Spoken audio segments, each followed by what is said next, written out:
आजच्या भागामध्ये आपल्याला बघायला मिळेल नंदिनीचा आनंद निवास ज्या माणसाने घेतलेलं असतं त्या माणसाने आता तेच परत विकायला काढलेलं असतं आणि ते बघून मग नंदिनीला खूप मोठा धक्का बसतो। नंदिनी खूप रागाने जीवाकडे जाते आणि जीवाला म्हणते आनंद निवासचं ऑक्शन होणार आहे।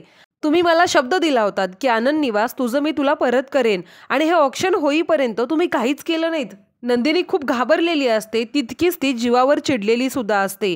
जीवा तिची समजूत घालत असतो आणि तिला म्हणत असतो, एक मिनिट तू शांत हो आणि माझं ऐकून तर घे। त्यावेळेला नंदिनी म्हणते, आता अजून काय ऐकायचं राहिलंय तुमचं? आणि हे पॅम्पलेट बघून तुम्हाला धक्का नाही बसला का? शांत हो काय म्हणताय? आता थोड्याच वेळामध्ये माझं आनंद निवास दुसऱ्या कोणाच्या तरी दावणीला बांधलं जाणार आहे। त्यावेळेला जीवा नंदिनीला म्हणत असतो, नंदिनी शांत हो, माझं ऐकून तरी घे। पण नंदिनी जीवाचं काहीच ऐकण्याच्या मनस्थितीत नसते। हा फक्त एक कागदाचा तुकडा आहे। त्यावेळेला मग नंदिनी खूप चिडते जीवावर आणि जीवाला म्हणते, काय म्हणालात? हा फक्त एक कागदाचा तुकडा आहे। आता थोड्याच वेळामध्ये या कागदाच्या तुकड्याप्रमाणेच माझा आनंद निवास सुद्धा दुसऱ्या कोणाच्या तरी ताब्यात जाणार आहे आणि तुम्हाला फक्त हा कागदाचा तुकडा वाटतोय? त्यावेळेला जीवा म्हणतो, हो, कारण या कागदाच्या तुकड्यामध्ये तेवढी ताकदच नाहीये की तुझा आनंद निवास ते तुझ्यापासून दूर करू शकेल। माहिती होतं तुम्ही जे लपवाछपी करताय त्याच्यामुळे किती नुकसान झालंय हे लक्षात येतंय का तुमच्या?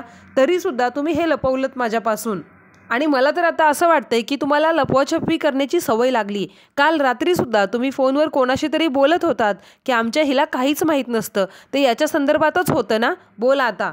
तेव्हा जीवा म्हणतो, हेच असं नाही पण याच्याशी रिलेटेड होतं। त्यावर नंदिनी खूप चिडत आणि हायपर होत म्हणते, ह्याच्याशी रिलेटेड म्हणजे? अरे देवा, बरोबर आहे, माझं तुमच्याबद्दल जे मत झालं होतं ना तेच बरोबर होतं।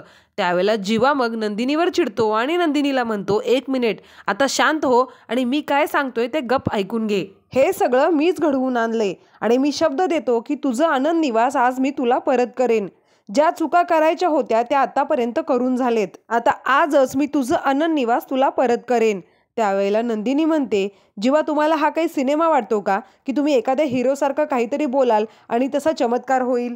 माझंच चुकलं, मी तुमच्यावर विश्वास ठेवला। आता इथून पुढे मी तुमच्यावर अजिबात विश्वास ठेवणार नाही आणि जे काय करायचंय ते मीच करेन, असं म्हणून नंदिनी तिथून रागाने निघून जाते।